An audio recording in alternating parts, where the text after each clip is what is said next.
साथियों नमस्कार, स्वागत है आपका एक बार फिर से गवर्नमेंट गुरु 2.0 यूट्यूब क्लास में। आज हम देखने वाले हैं धारा 221 से लेकर 230 तक। इससे पहले वाली हमने सब कंप्लीट कर ली है और जिसकी प्लेलिस्ट आपको मिल जाएगी यूट्यूब चैनल पर। आज हम जो है 221 से 230 तक देखने वाले हैं। ठीक है, तो चलिए शुरू करते हैं। धारा 221। धारा 221 कहती है दोस्तों, आपने अगर धारा 205 पढ़ी है ना, मैंने आपको धारा 205 पढ़ाई है, तो उसके अंदर अगर आपको वो समझ में आ गई है तो बिल्कुल सेम टू सेम धारा 221 है। अंतर थोड़ा सा है, तो अंतर थोड़ा सा क्या अंतर है वो अभी मैं आपको बता देता हूँ। बस वो अंतर ध्यान रखना है आपको, क्योंकि 221 और 205 में आपको कंफ्यूजन हो सकता है। तो चलिए 221 एक बार देखते हैं। यह किसी परिसर के स्वामी के अन्य व्यक्तियों की भूमि से होकर पाइप लगाने या नाली रखने के अधिकार से संबंधित है। वही बात है कि किसी अन्य की भूमि पर से नाली ले जाने या पाइप, मतलब जो पाइपलाइन है वो डालने के लिए किसी अन्य की भूमि का उपयोग किया जा सकता है। नगर निगम नगर पालिका ये कर सकती है। मुख्य नगर पालिका अधिकारी, यहाँ पर ये गौर करने वाली बात क्या है। मुख्य नगर पालिका अधिकारी, मुख्य नगर पालिका अधिकारी इस प्रकार का आदेश जारी कर सकता है, किंतु आदेश से पहले अन्य व्यक्ति जिसकी भूमि पर से जो है नाली या पाइप ले जाया जा रहा है, उस अन्य व्यक्ति को क्या देगा, नोटिस देगा, उसकी बात सुनेगा, निर्धारित समय देगा और उसके बाद ये आदेश जारी कर सकता है। कौन कर सकता है? मुख्य नगरपालिका अधिकारी। ठीक है, और उसका जवाब भी लेगा, उसके संदर्भ में जो भी तर्क है उसको सुनने का अवसर भी देगा। अर्थात यदि वह व्यक्ति पाइप या नाली बनाए जाने का विरोध करता है तो उसके विरोध का कारण को सुना जाएगा। मतलब किसी व्यक्ति की भूमि पर से अगर आप नाली निकालोगे, पाइप डालोगे, तो उसको अधिकार है, वो अपनी बात रख सकता है कि आप ऐसा कर सकते हो या नहीं कर सकते हो, वो उसका पॉइंट ऑफ व्यू है। ठीक है, नगर पालिका ऐसा जरूर कर सकती है, क्योंकि नगर पालिका के जो है एक्ट के अंदर ये सारी पावर दी हुई है कि नगर पालिका किसी अन्य की भूमि से पाइप डाल सकती है और नाली ले जा सकती है। ठीक है, परिसर का जो स्वामी है जिसकी नाली या पाइप है, देखो जिसकी नाली या पाइप है, ऐसी भूमि पर केवल उपयोगिता का अधिकार रखेगा, अन्य कोई अधिकार नहीं रखेगा। देखो दो चीज है, दो चीज क्या है, ये आपका प्लॉट ए है और ये है प्लॉट बी। प्लॉट ए और प्लॉट बी, मान लो ए वाला बी वाले के यहाँ से नाली ले जा रहा है, तो ये तो हो गया जिसकी भूमि से नाली ले जाई जा रही है, और नाली किसकी लेके जाई जा रही है? ए वाले की। तो ए वाला ऐसा नहीं होगा कि ये नाली ले जा रहा है तो बोलेगा ये अब जगह मेरी हो गई, ऐसा नहीं होगा। केवल नाली ले जाने का अधिकार होगा और केवल उपयोगिता का अधिकार है, केवल उस भूमि की उपयोगिता का अधिकार है कि उस पे से केवल नाली ले जा सकता है। ऐसा नहीं है कि कल को जाके वो अपनी गाय बांध दे, बोले कि नहीं नहीं ये जमीन तो मेरी है क्योंकि मेरी नाली इस पे से जा रही है और नगर पालिका ने ऐसे बोला हो, ऐसा नहीं होगा। जमीन तो इसमें क्या होगी दोस्तों, बी व्यक्ति की ही होगी, क्योंकि ये सारी जो चीजें हैं वो केवल उपयोगिता के लिए ही केवल ए के पास है। पाइप या नाली बनवाने हेतु सूर्योदय और सूर्यास्त के मध्य उपयुक्त लिखित नोटिस देकर प्रवेश किया जा सकता है। यथाशीघ्र कार्य को पूर्ण करवाया जाएगा और अन्य नुकसानों की भरपाई करवाई जाएगी। ठीक है, ये लिखा हुआ है इसके अंदर। आगे देखो, यदि व्यक्ति जिसकी भूमि से पाइपलाइन या नाली निकाली है उस स्थान से भवन निर्माण करना चाहता है, तो मुख्य नगरपालिका अधिकारी परिसर के स्वामी को लिखित में नोटिस देगा और नाली हटाने, मोड़ने या बंद करने का आदेश दे सकता है। ठीक है, तो ये लिखा हुआ है धारा 221 के अंदर। ठीक है, और जो 205 में लिखा हुआ था, देखो 205, 206 और 207, ये जो तीनों धाराएं हैं उसका मिक्स रूप धारा 221 है। 205 में क्या था, किसी अन्य की भूमि पर से नाली ले जाना। 206 में क्या था कि नाली किस प्रकार लेके जाई जाएगी, तो उसके बारे में 206 में लिखा हुआ था। मान लो अगर जिसकी ये भूमि से नाली ले जाई गई है और वो क्या करना चाहता है, वहां पर कुछ भवन निर्माण करना चाहता है, वो 207 में लिखा हुआ था। और इस पूरे का जो मर्ज रूप है वो है 221। ठीक है, अब अंतर क्या है? अंतर देखो, 205 में जो नगर पालिका नाली ले जाने की बात कर रही थी वो कह रही थी नगर पालिका की शक्ति है, नगर पालिका की शक्ति है। और 221 में ये पावर दी गई है मुख्य नगर पालिका अधिकारी को। मुख्य नगर पालिका अधिकारी, मुख्य नगर पालिका अधिकारी 221 के तहत जो है ये शक्ति प्रदान करती है।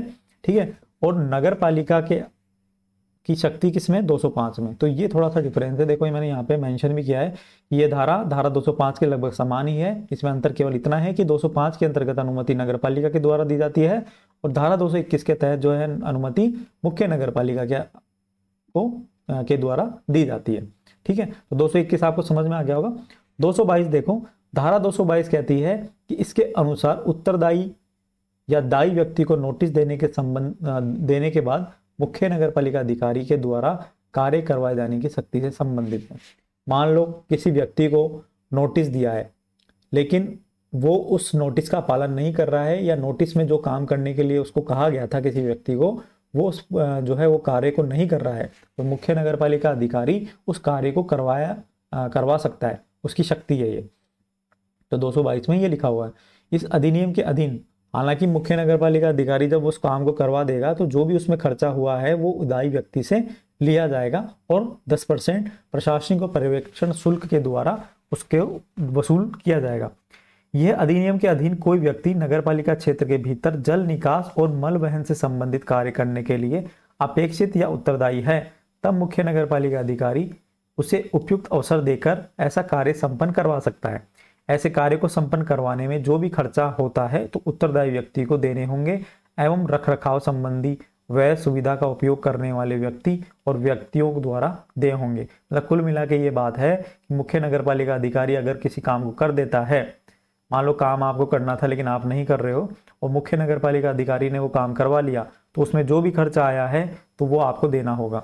इस प्रकार का जो आपके पास जो बिल आएगा, जो आपको खर्चा देना है, अगर आप नहीं देते हो तो बकाया कर के रूप में वसूल किया जाएगा। ठीक है, वो आपको ध्यान में रखना है। धारा 223 क्या कहती है? ये धारा 223 स्पष्ट करती है कि कार्यों को लाइसेंसधारी प्लम्बर के द्वारा करवाया जाना। कोई भी जैसे पाइप जोड़ना है, नाली का जो है जोड़ना है, या प्लम्बर जो होता है ना आपके प्लम्बर को हिंदी में क्या कहते हैं, कोई बताएगा मुझे?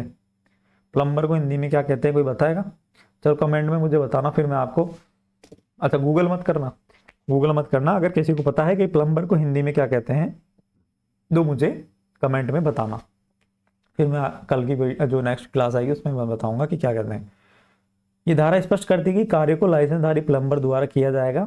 नगरपालिका लाइसेंस देने के लिए अर्हता, अनुभव आदि निर्धारित कर सकती है। मतलब नगरपालिका अगर कोई काम करेगी तो उसको लाइसेंसधारी प्लम्बर के द्वारा किया जाएगा, और उस प्लम्बर की लाइसेंस लेने की क्या योग्यता रहेगी, क्या अर्हता रहेगी, क्या अनुभव रहेगा, वो कौन डिसाइड करेगी? नगरपालिका डिसाइड करेगी। इनके नियोजन की क्या शर्तें होगी, क्या क्या कार्य करेंगे, क्या फीस और शुल्क रहेगा लाइसेंस का, शिकायतों की सुनवाई और निपटान संबंधी उपबंध बना सकती है। इस अध्याय में वर्णित कोई भी लाइसेंसधारी प्लम्बर के द्वारा ही निष्पादित किया जाएगा। कोई भी कार्य अगर करवाया जा रहा है नगरपालिका के द्वारा तो उसको जो है लाइसेंसधारी प्लम्बर के द्वारा ही करवाया जाएगा। अपवाद क्या है दोस्तों? इसका अपवाद यह है कि मुख्य नगरपालिका अधिकारी किसी अन्य से भी कार्य करवाने की अनुमति दे सकता है। मतलब जिसके पास लाइसेंस नहीं है तो उससे भी मुख्य नगरपालिका अधिकारी उक्त कार्य को करवाने की क्या दे सकता है? अनुमति दे सकता है। ठीक है, हालांकि होता नहीं है ऐसा। प्लम्बर जो है लाइसेंस धारी ही होना चाहिए। अगर वो ऐसा करता है तो मुख्य नगरपालिका की एक पर्टिकुलर शक्ति है। मुख्य नगरपालिका की सोच पर निर्भर करता है कि किसी अन्य जो प्लम्बर है उसको भी कार्य करवाने के लिए बोल सकता है। धारा 224 है। ये धारा कुछ कार्यों को प्रतिबंधित किए जाने से संबंधित है। अब कौन कौन से कार्य हैं? जैसे नगरपालिका या मुख्य नगरपालिका अधिकारी के अधीन किसी भूमि पर स्तंभ, कोई भूमि है उस पर कोई खंबा वगैरह है, जल प्रणाली है, नाली है, मल वहन है, मशीनरी आदि में इन कार्यों को करने वाले नगरपालिका कर्मचारियों के कार्यों में किसी प्रकार की बाधा नहीं पहुंचाई जानी चाहिए। मतलब कुछ कार्यों को प्रतिबंधित किया गया है कि यह धारा कुछ कार्यों को प्रतिबंधित किए जाने से संबंधित है। जैसे नगरपालिका, मुख्य नगरपालिका अधीन कोई भी भूमि पर कोई खंबा है, जल प्रणाली है, नाली है, मल वहन है, मशीनरी आदि में वह इन कार्यों को करने वाले के, मतलब जो नाली बना रहा है, खंबा लगा रहा है या जल प्रणाली बना रहा है, कोई मशीनरी लगा रहा है, तो नगरपालिका के कर्मचारी के कार्यों में किसी प्रकार की बाधा नहीं पहुंचनी चाहिए। धारा 224 ये कहती है। जल प्रदूषित करने वाला कोई कार्य हो गया, जल प्रणाली, नाली, मल वहन प्रणाली आदि को रोकना, उसकी दिशा बदलना या उसमें कचरा डालना आदि कार्य नहीं किए जा सकते। ठीक है। वाटर वर्क्स के कर्मचारी जल प्रणाली को रोक सकते हैं और दिशा बदल सकते हैं। मतलब सामान्य जो आप, जैसे मान लो नगर पालिका ने ये नाली यूं बना दी और आपने को कल जोश आया और इस नाली को बोले कि ये यूं नहीं बनेगी और इसको यहाँ से यूं मोड़ दिया, यहाँ से क्या कर दिया, मोड़ दिया। जो पानी आपके पहले सीधा जा रहा था उसको अपने हिसाब से मोड़ दिया, तो वो आप नहीं कर सकते। वो अगर करेगी तो नगर पालिका ही करेगी। और वाटर वर्क्स के जो कर्मचारी हैं, जो पीएचडी के हैं, जलदाय विभाग के जो कर्मचारी हैं, वो जो पाइपलाइन डाली है आपके पानी की, केवल वो ये काम कर सकते हैं, आप नहीं कर सकते अपने हिसाब से। तो ये आपको ध्यान में रखना है कि 224 प्रतिबंधित करती है कुछ कार्यों को करने से। कौन कौन से कार्य मैंने आपको यहाँ पे बता दिया है। धारा 225 क्या कहती है? धारा 225 कहती है ये मलवाही कार्यों के प्रवर्तन रखरखाव के सौंपे जाने वाले मलवहन प्रभारों का बिल बनाने और उनका संग्रहण करने से संबंधित है। मलवाही कार्य, ठीक है, जो सीवरेज से रिलेटेड जो कार्य होते हैं उनको प्रवर्तन मतलब उनको लागू करवाने के लिए, उनके मेंटेनेंस के लिए और उनके जो बिल वगैरह बनते हैं उनके लिए ये धारा 225 अनुमति देती है। नगर पालिका जो राज्य सरकार के अनुमोदन से यह कार्य तत्समय प्रवर्त किसी विधि के अधीन या विधि के अधीन किसी एजेंसी को भी सौंप सकती है। मतलब नगर पालिका या तो खुद कार्य करे वो, या फिर किसी एजेंसी को सौंप दे, या टेंडर निकाल के निजी एजेंसी को सौंप सकती है कि आप जो है सीवरेज से संबंधित जो है निपटान करें और सीवरेज बनाएं या सीवरेज डालें, सीवरेज की मरम्मत करें, सीवरेज का मेंटेनेंस रखें, शिकायत अगर कोई आ रही है, सीवरेज ब्लॉक हो रही है तो उसको देखें। और ये सारी जो चीज़ें हैं नगर पालिका कर सकती है। राज्य सरकार ने अगर कोई नियम बनाए हैं तो उसके आधार पर टेंडर कर सकती है, ठेका दे सकती है, तो नगर पालिका ये सारी चीज़ें कर सकती है। ध्यान रखना, धारा 225 मलवाही कार्यों के लागू कराने, प्रवर्तन मतलब लागू कराने से संबंधित है, मेंटेनेंस से संबंधित है और उसका जो है बिल बनाने से संबंधित है।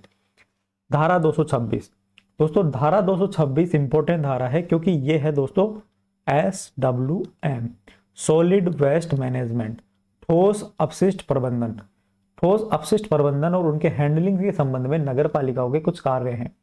पर्यावरण संरक्षण अधिनियम 1986 में जो शक्तियों का प्रयोग किया हुआ है, तो नगर पालिका ठोस अपशिष्ट प्रबंधन और हैंडलिंग, उनका संग्रहण, ठोस अपशिष्ट प्रबंधन मतलब जो आपके कचरा है, जो ठोस अपशिष्ट है, जो मतलब सॉलिड वेस्ट है आपका, उसको संग्रहण, उनका हैंडलिंग, उनका भंडारण, उनका परिवहन और उनका प्रसंस्करण और निपटान के लिए उत्तरदायी कौन होगी? नगर पालिका होगी। और पर्यावरण संरक्षण अधिनियम 1986 की जो धारा है उसको भी ध्यान में रखा जाएगा। जैसे केंद्रीय कचरा पात्र या घर घर से कचरा संग्रहण नियमित पूर्व या सूचित समय पर संग्रहण किया जाएगा। मतलब पूरे केंद्रीय कचरा पात्र होगा, मतलब पूरे शहर का एक क्या होगा, डंपिंग यार्ड होगा, वहां पर पूरे शहर का कचरा लाके नगर पालिका द्वारा जो क्या किया जाएगा, जमा किया जाएगा। और जैसे आपने सुना होगा गाड़ी वाला आया घर से कचरा निकाल, तो घर घर जो कचरा संग्रहण हो रहा है ना, तो वो इस एक्ट के तहत, इस धारा के तहत ही किया जा रहा है। ठीक है, सभी इलाकों से कचरा का संग्रहण किया जाएगा और जैव अपघटनीय अपशिष्टों के लिए पर्यावरण रूप से स्वीकार्य विधि द्वारा निपटान किया जाएगा। जो जैव अपघटनीय अपशिष्ट होते हैं, ठीक है, बायो जो अपघटनीय क्या है, जैव अपघटनीय अपशिष्ट हैं, उनके लिए भी क्या किया जाएगा, अलग से निपटान की व्यवस्था की जाएगी। तो 226 क्या है, सॉलिड वेस्ट मैनेजमेंट के हैंडलिंग और प्रवर्तन को लेकर। धारा 227, धारा 227 क्या कहती है, ये भी कहती है सॉलिड वेस्ट मैनेजमेंट के हैंडलिंग और बिल बनाने और प्रभारों को सौंपे जाने से संबंधित है। धारा 227 ठोस अपशिष्ट के प्रबंधन, हैंडलिंग और बिल बनाने और प्रभारों को सौंपे जाने से संबंधित है। नगर पालिका का यह कार्य व संबंधित अवसंरचना का विकास अन्य व्ययों को समाविष्ट करते हुए प्रभारों का निर्धारण समय समय पर करेगी। मुख्य नगर पालिका अधिकारी नगर पालिका के पूर्व अनुमोदन से उपयुक्त कार्यों को किसी विधि के अधीन अथवा अन्यथा किसी अभिकरण को सौंप सकता है।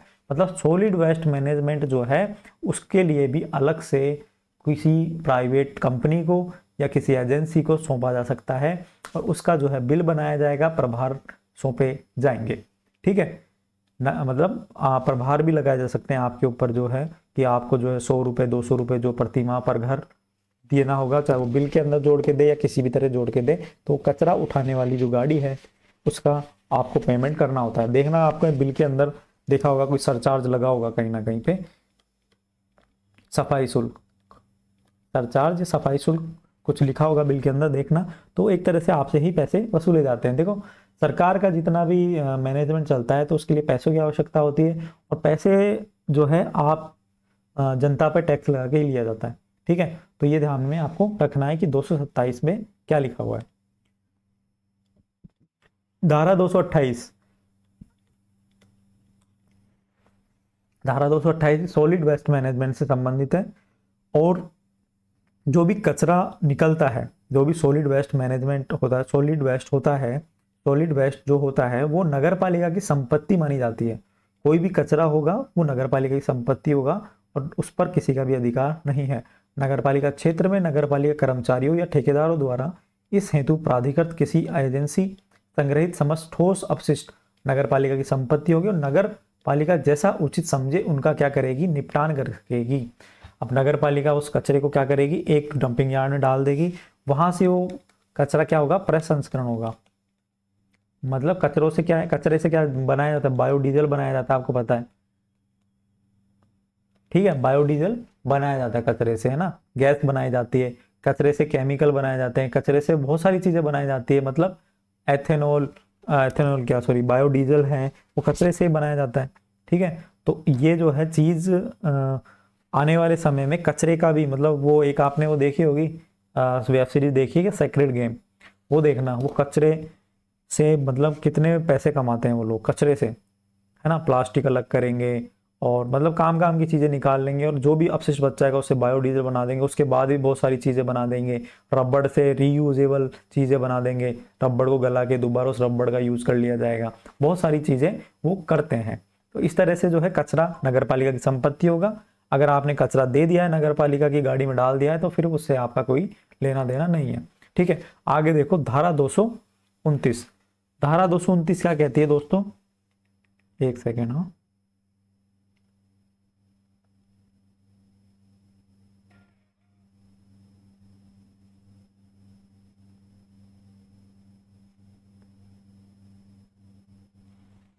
हाँ, धारा 229, धारा 229 कहती है ठोस अपशिष्टों के वयन निपटान और अंतिम वयन निपटान हेतु स्थान निर्धारित करने से संबंधित है।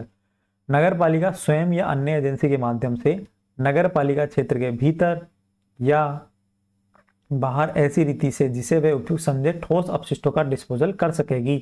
नगर पालिका जो सॉलिड वेस्ट है, जो सॉलिड वेस्ट है, जो ठोस अपशिष्ट है, उसका निपटान करने के लिए नगर पालिका क्या करेगी, स्थान उपलब्ध करवाएगी और स्थान उपलब्ध करवाने के बाद नगर पालिका किसी एजेंसी के माध्यम से या खुद स्वयं वो जो है क्या कर सकती है, उसका डिस्पोज कर सकती है। किंतु ऐसे स्थान जिसका इस अधिनियम के प्रारंभ से पहले इस परियोजना हेतु उपयोग नहीं हो रहा हो, इस कार्य के उपयोग हेतु नहीं किया जाएगा। मतलब ये एक्ट जो लागू हुआ था 2009 में, अगर किसी स्थल का उपयोग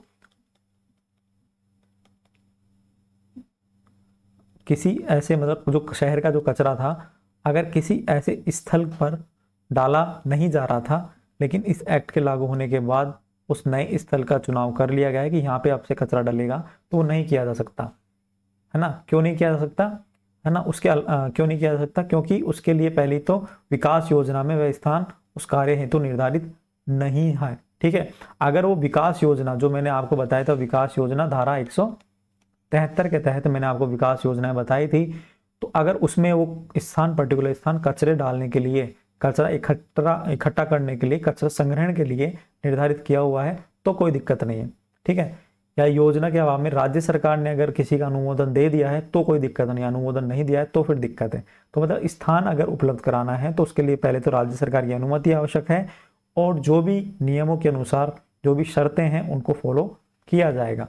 और ऐसी रीति से डिस्पोजल नहीं किया जा सकता जिसकी राज्य सरकार ने अनुमति नहीं दी है। मतलब राज्य सरकार ने जो प्रक्रिया कचरे के डिस्पोजल हेतु बताई है केवल उसी के अनुसार क्या की जाएगी, उसकी डिस्पोजल किया जाएगा कचरे का। धारा 230, धारा 230 क्या कहती है, यह धारा परिसर के स्वामियों और अधिभोगियों का ठोस अपशिष्ट उत्पन्न होने के स्रोतों पर ही भंडारण करने संबंधी कर्तव्य निर्धारित करती है। कि मतलब भूमि जो स्वामी और अधिभोगी हैं किसी परिसर में, किसी भवन में, तो सॉलिड वेस्ट को अगर वो उत्पन्न कर रहे हैं तो उनका जो है स्रोतों पर ही भंडारण कर लें। इसके लिए पृथक पृथक निस्तारण थैलियां रखनी होगी। जैसे कोई कचरा ऑर्गेनिक या बायोडिग्रेडेबल है तो उसके लिए अलग से, कोई रिसाइकेबल है और नॉन बायोडिग्रेडेबल है तो उसके लिए अलग से बाल्टी रखनी होगी, इसके लिए अलग से जो है डस्टबिन रखना होगा, इसके लिए अलग से, और डोमेस्टिक हजार्ड वेस्ट है तो उसके लिए अलग से क्या रखना होगा, आपको डस्टबिन रखना होगा और इन्हें उत्तम दशा में रखना होगा, नियमित तौर पे साफ सफाई भी करनी होगी। अगर ये काम मतलब क्या होता है कि देखो पूरे शहर का कचरा एक गाड़ी में जा रहा है और वो गाड़ी कहाँ पे डंपिंग यार्ड में आपका कचरा ड्रॉप कर रही है, ठीक है, वहां पर उसको जो है छांटा जा रहा है कि ये जो है प्लास्टिक वेस्ट है, ये बायोडिग्रेडेबल है, ये रिसाइकेबल है, वहां पर छांटा जा रहा है। लेकिन अगर आप खुद स्वयं के स्तर पर ही घर के अंदर 3 तरह के डस्टबिन रख लोगे और जैसे सूखा कचरा इसमें डाल दिया, गीला कचरा इसमें डाल दिया, रिसाइकलेबल वाला इसमें डाल दिया, प्लास्टिक आइटम इसमें डाल दिए और उसको फिर कचरे की गाड़ी में भी अलग अलग डाल दिया, तो वहां पर जो है जो कचरा छांटा जा रहा है तो वो छांटने की आवश्यकता नहीं होगी। और ये सारी जो व्यवस्थाएं हैं इसी के आधार पर जो अपने आप ही कचरा अलग अलग पृथक पृथक हो जाएगा, ठीक है। तो ये आपको ध्यान में रखना है। धारा 230 में यही था, 221 से 30 तक आज हमने देख ली है। आने वाले वीडियो में हम 231 से 240 वाले देखेंगे। और जो भी अगर नए हैं चैनल पे, चैनल को जरूर सब्सक्राइब कर देना दोस्तों, वीडियो पसंद आए तो लाइक कर देना। आपके लिए इतनी आसान भाषा में पूरे YouTube पर और आपको किसी भी कोचिंग में नहीं मिलने वाला है, क्योंकि ये बिल्कुल प्रैक्टिकली भाषा में मैं आपको सारी चीजें समझा रहा हूँ, ठीक है। अभी के लिए इतना ही रखते हैं, नेक्स्ट देखेंगे अगली क्लास में। तब तक के लिए धन्यवाद। जय श्री राम।